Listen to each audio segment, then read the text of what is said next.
16 de mayo de 1995. Una casa en silencio absoluto en La Moraleja, Madrid. Dentro, en una habitación donde el aire mezcla olor a medicamentos y flores marchitas, se apaga el cuerpo de Lola Flores, la mujer que durante décadas gritó, cantó y dominó emocionalmente a un país entero. Afuera, las cámaras esperan inmóviles, la prensa prepara titulares de despedida histórica y España comienza a llorar a su faraona. Pero mientras el mundo inicia el duelo público, en ese mismo lugar, algo empieza a romperse sin ruido, sin cámaras y sin aplausos, como si la tragedia aún no hubiera terminado de escribir su nombre. 14 días después, en el mismo terreno donde aún flotaba el eco de los homenajes, en una pequeña cabaña del jardín, otro cuerpo yace inmóvil. Esta vez no hay cámaras, ni discursos, ni despedidas oficiales. Es Antonio Flores, el hijo más frágil,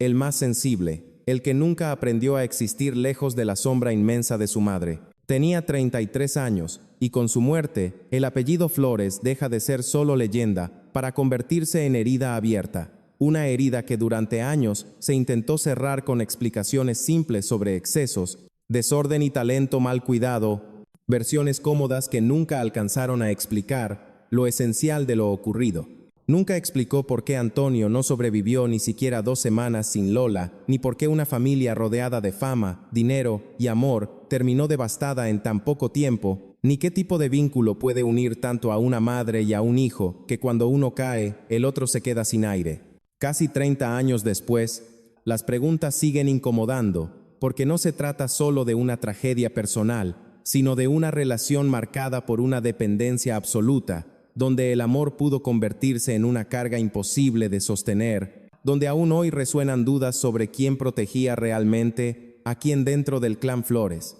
y qué precio se paga cuando una madre convierte a su hijo en el centro de su propio universo. ¿Fue solo una desgracia inevitable o el resultado de un vínculo llevado al límite, donde el amor terminó asfixiando en lugar de sostener? ¿Hasta qué punto una madre puede construir un imperio sin advertir que ese mismo imperio exige un sacrificio? En esta historia aparecen documentos médicos ocultos durante décadas, testimonios familiares que nunca se dieron frente a las cámaras y decisiones íntimas que el mito prefirió callar, porque detrás de los trajes, las canciones y los aplausos existió una verdad mucho más incómoda que durante años nadie quiso mirar de frente. El éxito construyó una dinastía, pero también levantó una estructura que terminó asfixiando al heredero más vulnerable, porque detrás del brillo existía una tensión constante, una presión silenciosa que no se veía en los escenarios. Para entender cómo la faraona terminó arrastrando a su hijo a la sombra, hay que volver al origen, al momento exacto en que Lola Flores decidió que su familia no sería solo un hogar, sino un imperio, sin imaginar que todo imperio, tarde o temprano, exige un precio que alguien debe pagar. Jerez de la Frontera, 1923. Mucho antes de que España aprendiera a venderse como postal y antes de que el folclore se convirtiera en negocio, nace María Dolores Flores Ruiz, en una familia humilde y en una calle cualquiera, sin corona ni privilegios, pero con una intuición feroz por el escenario y la certeza temprana de que la realidad no perdona. Desde ese punto de partida, ella toma una decisión que cambiaría su vida para siempre. No iba a ser una mujer más, iba a convertirse en un personaje, en una construcción diseñada para resistir, brillar y dominar, porque lo que el mundo conocería como Lola Flores no fue solo talento, fue arquitectura pura, levantada para sobrevivir. En esa construcción hay una verdad incómoda que casi nunca se dice en voz alta.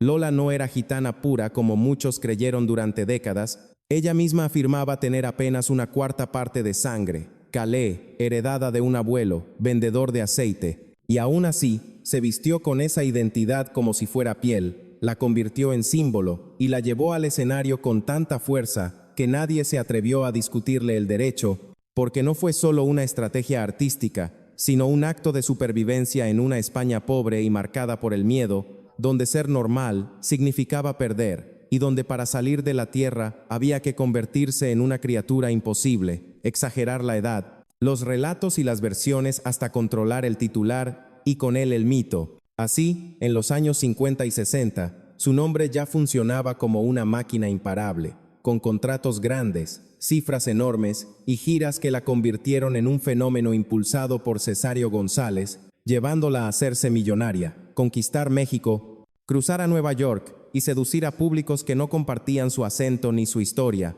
pero sí entendían lo que era presencia. Sin embargo, detrás del brillo existía una obsesión invisible, el miedo profundo a la soledad y a que la familia se rompiera, porque su verdadero enemigo no era la crítica ni la competencia, sino la ruptura del clan, ya que el dinero se le escapaba como agua, y lo que realmente le importaba era el control absoluto de esa tribu, que concebía como una fortaleza de la que nadie debía alejarse demasiado. En 1961 nace Antonio, el hijo único, y con ese nacimiento, sin que nadie lo perciba todavía, se enciende la mecha de la tragedia, porque llega rodeado de dos hermanas fuertes, Lolita y Rosario, y aún así Lola lo mira como si fuera el centro absoluto del universo. No solo lo ama como madre, sino que lo consagra, lo protege de la vida misma, le abre puertas, le cubre errores y le evita golpes, creando una cuerda emocional invisible que nunca se corta, de modo que Antonio crece entre música, aplausos y un apellido que pesa como una piedra, con la idea silenciosa de que sin ella no existe y de que su lugar está condenado a vivir dentro de esa sombra inmensa.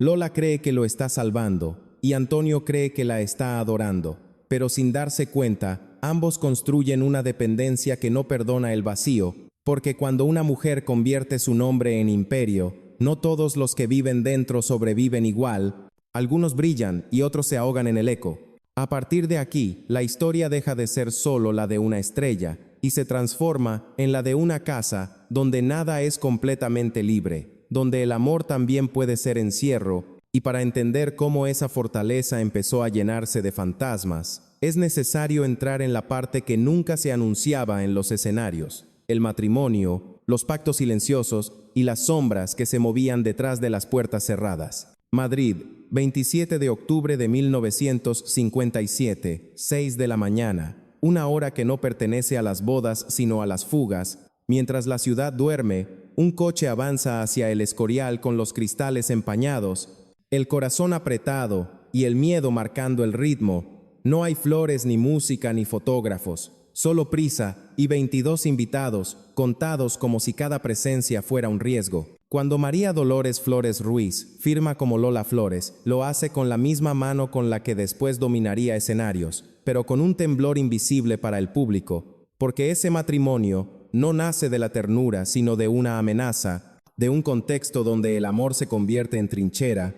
y la familia en fortaleza. Antonio González, el Pescailla, no era un hombre cualquiera, era música en estado puro, y el origen de una manera de tocar y de vivir que acabaría marcando a generaciones. Pero antes de convertirse en mito, era un hombre con pasado, y ese pasado tenía nombre, sangre y una herida abierta llamada Dolores Amaya, una bailaora de linaje gitano poderoso y una niña que quedaba atrás cuando él se marchó con Lola. En ese mundo aquel gesto no se interpretó como romance, sino como traición, y la traición no se perdona en silencio, se paga. Por eso aquella boda ocurrió de madrugada, como si el amanecer pudiera esconderlos y un papel firmado pudiera convertir el peligro en distancia. Desde ese día la pareja aprende a vivir con una sensación que nunca se enseña en los teatros, la de sentirse observados y acechados, porque el mundo no solo miraba, también esperaba un error, y ahí comienza el verdadero secreto,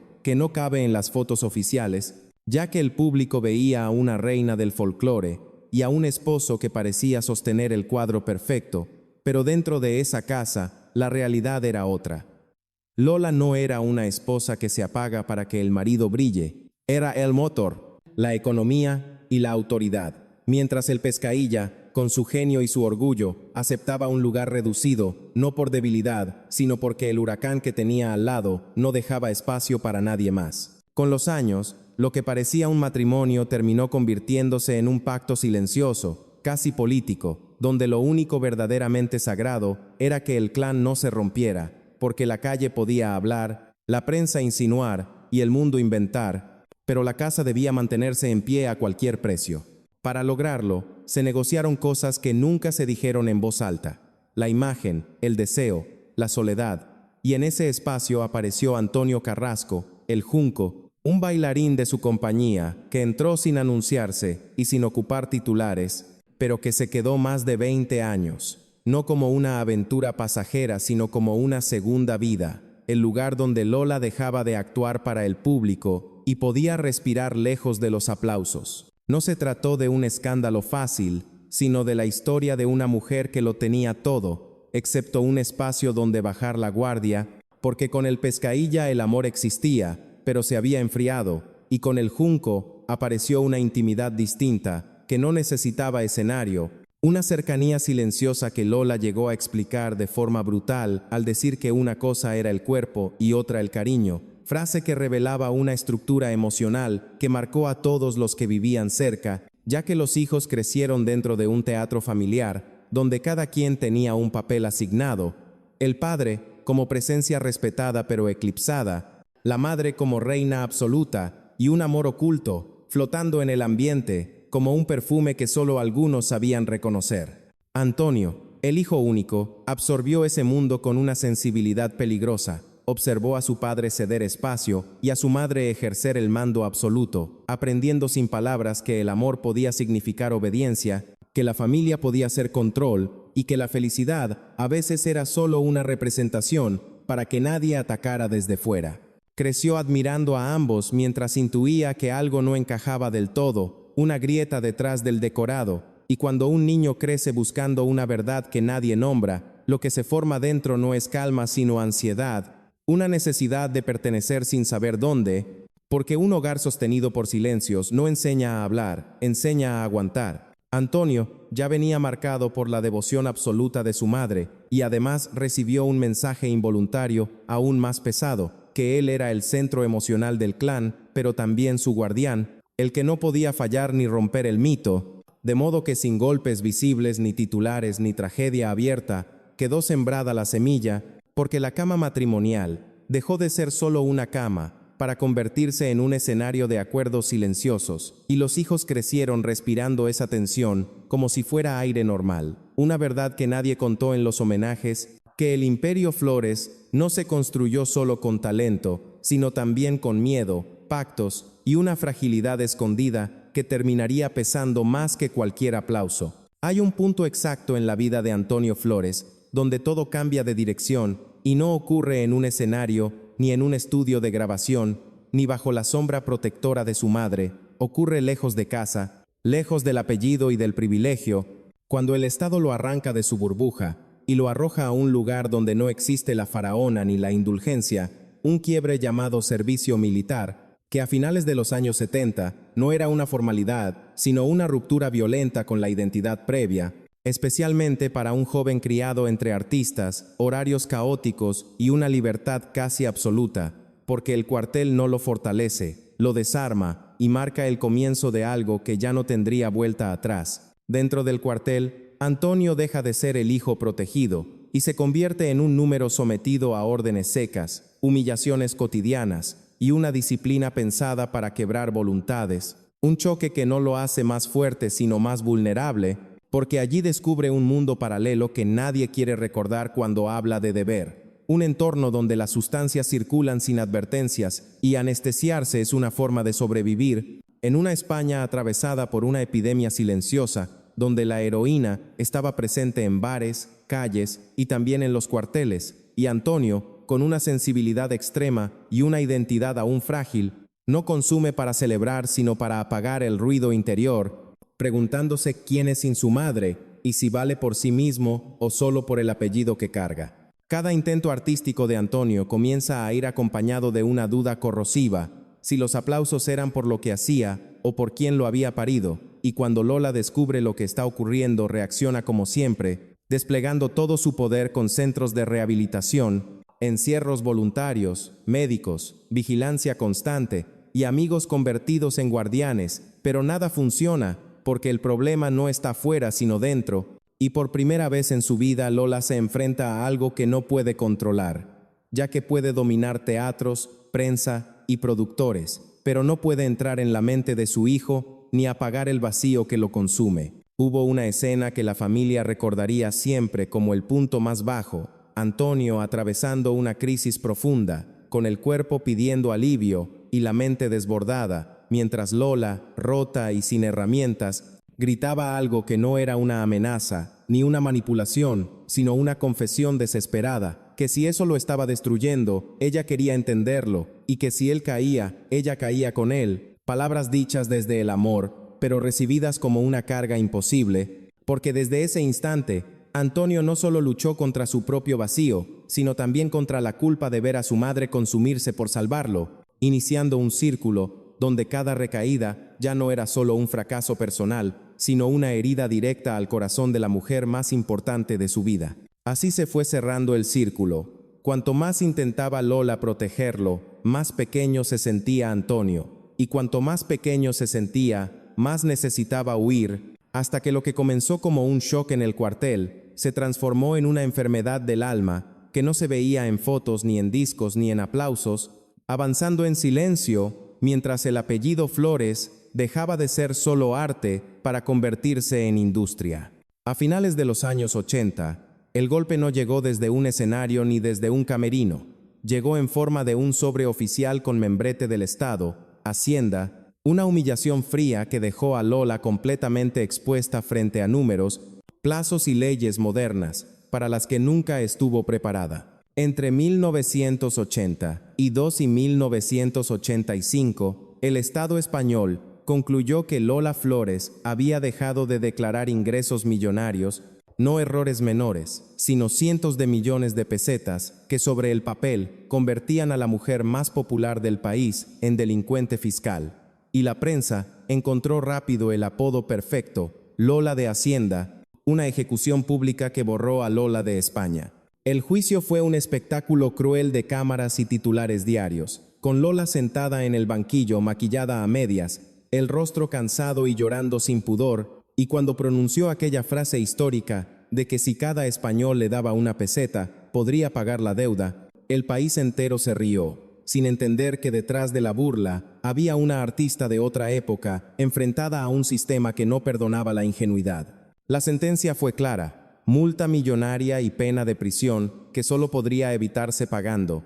y ahí comenzó la verdadera sangría, no de prestigio, sino de patrimonio, porque la familia Flores entró en modo supervivencia vendiendo casas, liquidando propiedades y cambiando joyas de toda una vida por cheques que iban directos a Hacienda, mientras Lolita vendía su propia casa y Rosario trabajaba sin descanso, transformando cada actuación en una obligación. En medio de ese derrumbe, Antonio observaba desde su fragilidad cómo el pilar absoluto de su vida empezaba a resquebrajarse, porque su madre ya no era invencible ni protectora, ahora necesitaba ser protegida, y ese cambio de roles fue letal para un hombre que ya cargaba con demasiados demonios internos. Antonio comenzó a sentir que todo lo que tocaba se hundía. Tenía una hija pequeña, Alba, y un miedo constante a no estar a la altura, mientras la ruina simbólica del clan se sumaba a su lucha interna, porque la guerra con Hacienda no solo vació las cuentas de la familia Flores, sino también la energía, la autoridad y la seguridad de la mujer que había sostenido todo durante décadas. Cuando una familia se construye alrededor de una sola columna, el día que esa columna tiembla, no hay refugio posible, y desde ese momento, la tragedia dejó de ser una posibilidad para convertirse en una cuenta regresiva silenciosa. La salud de Lola comenzó a quebrarse de forma visible a comienzos de 1995 y al mismo tiempo algo se rompió dentro de Antonio, no como un deterioro lento, sino como una fisura súbita, casi violenta, porque durante décadas ella había sido más que una madre, había sido refugio, escudo, motor y anestesia, y ahora ese cuerpo que siempre pareció indestructible empezaba a fallar. Antonio lo percibió antes que nadie, mucho antes de que los médicos hablaran de recaídas o tratamientos paliativos. Caminaba con una ansiedad permanente y repetía con una serenidad inquietante que el día que su madre se fuera, él se iría detrás. Una certeza íntima que Lola escuchaba con terror, no por miedo a morir, sino por la idea de dejar a su hijo solo.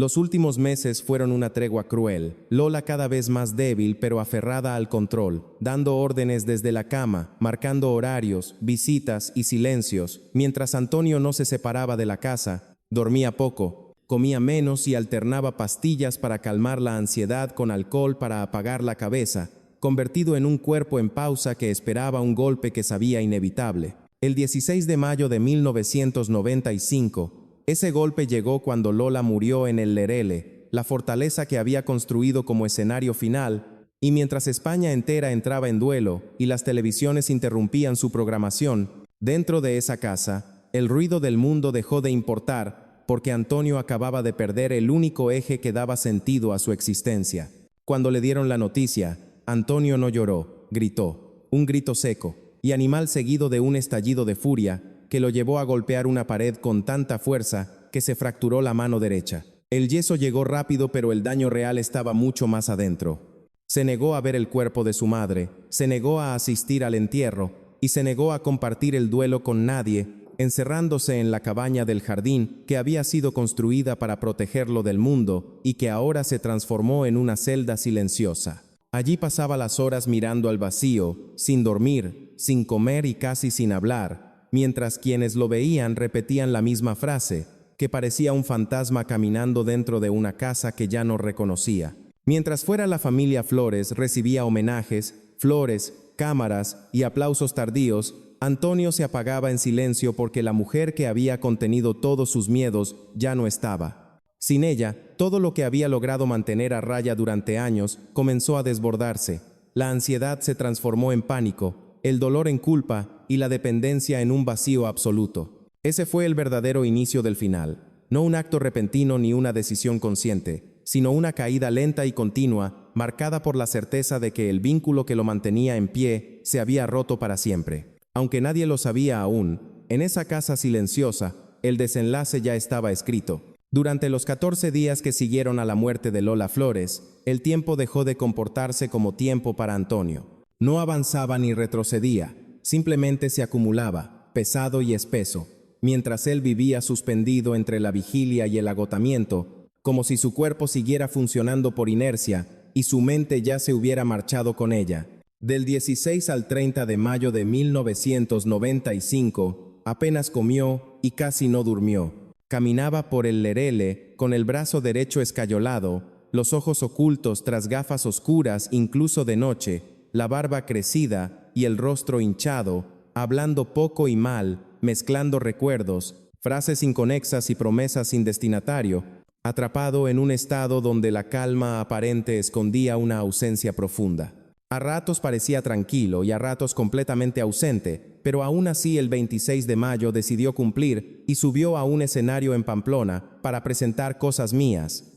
Aunque no estaba en condiciones físicas ni emocionales, lo hizo con la voz rota y el cuerpo rígido, señaló al cielo y dedicó una sola frase a su madre. No fue un gesto teatral, sino una despedida, un cierre definitivo de su vida pública que nadie entendió en ese momento, porque las noches seguían siendo peores. Al regresar a la cabaña del jardín el silencio era absoluto, alternando alcohol con pastillas recetadas para calmar la ansiedad y el insomnio, mientras amigos cercanos intentaban vigilarlo sin provocar un estallido. Él repetía una frase que hoy resulta imposible de olvidar: mañana estaré mejor. La noche del 29 de mayo Antonio se mostró especialmente inquieto. Bebió infusiones, tomó suplementos y se metió en la piscina a horas impropias con la intención de mantenerse despierto, porque no quería dormir ni quedarse solo con sus pensamientos. Cuando regresó a la cabaña, 2 personas de máxima confianza permanecieron cerca escuchando su respiración,